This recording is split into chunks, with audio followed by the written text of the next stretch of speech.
Hello, I am Dr. Smita Sudarshana, Assistant Professor, Department of Anatomy, ESIC medical college Patna. अभी मैं आप लोगों को कुछ रिसर्च टॉपिक्स बताऊंगी, स्पेशली बोन के ऊपर। विसरस, जैसे लोग विसरस ज़्यादा प्रेफर नहीं करते हैं क्योंकि हाथ गंदा हो जाता है, लेकिन बोन नीट एंड क्लीन रहता है तो वो ज़्यादा इजी रहता है मैनिपुलेट करने के लिए। तो जैसे कि फीमर में क्या चीज़ चुने आप, तो neck shaft, study of neck shaft angle of femur. Neck का लेंथ, साफ्ट का लेंथ और नेक साफ्ट एंगल ले लिया जाता है क्योंकि इंटरट्रोकैंट्रिक फ्रैक्चर बहुत कॉमन होता है। उसके लिए हम लोगों को प्रोस्थेसिस बनानी होती है क्योंकि हेड ऑफ फीमर का ब्लड सप्लाई चला जाता है तो वो फिर कंजर्वेटिव ट्रीटमेंट नहीं हो पाता है, तो प्रोस्थेसिस लगाना ही होता है। तो हम लोगों को एक अच्छे प्रोस्थेसिस बनाने के लिए नेक साफ्ट एंगल का जानना बहुत ज़रूरी है। तो एक वो टॉपिक हो गई कि study of neck shaft angle of femur, ठीक है।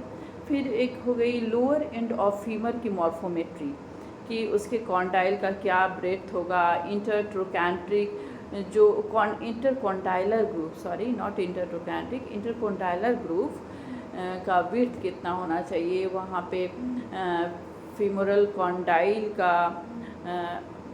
कॉन्डाइल के ऊपर जो लाइंस होते हैं वो कितने डिस्टेंस पे, मीन्स आर्टिकुलर मार्जिन जिसको कहते हैं, वो कितने डिस्टेंस पे होंगे, ग्रूव कितना डेप्थ होगा, कितने उसकी चौड़ाई होगी, ये सब चीज़ जानना बहुत ज़रूरी है। क्योंकि नी प्रोस्थेसिस, आजकल नी रिप्लेसमेंट सर्जरी बहुत कॉमन हो गई है, इसलिए नी प्रोस्थेसिस के लिए हम लोगों को फीमोरल कॉन्डाइल और tibial condyle, just like upper end of the tibia को भी हम लोग चूज़ कर सकते हैं उसकी मॉर्फोमेट्री जानने के लिए, कि उसके अंदर के ग्रूव, उसके कॉन्डाइल के बीच का ग्रूव का डेप्थ, कितनी चौड़ाई होगी, ये सारी चीज़ें हम लोग मेज़र कर सकते हैं।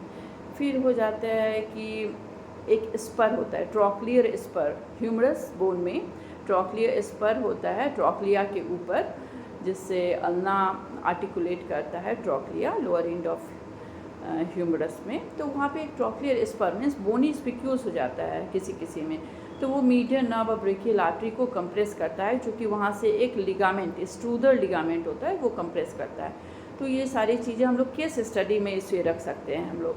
फिर केस स्टडी में एक सुप्रा स्कैपुलर नॉच होता है स्कैपुला में, तो वहाँ लिगामेंट के बदले कभी कभी बोन ग्रो कर जाता है, तो सुप्रा स्कैपुलर आर्टरी वो ऊपर से जा रहा होता है लेकिन नर्व नीचे से जा रहा होता है, तो वो कंप्रेस होने की चांसेस होते हैं वो उस बोन के कारण।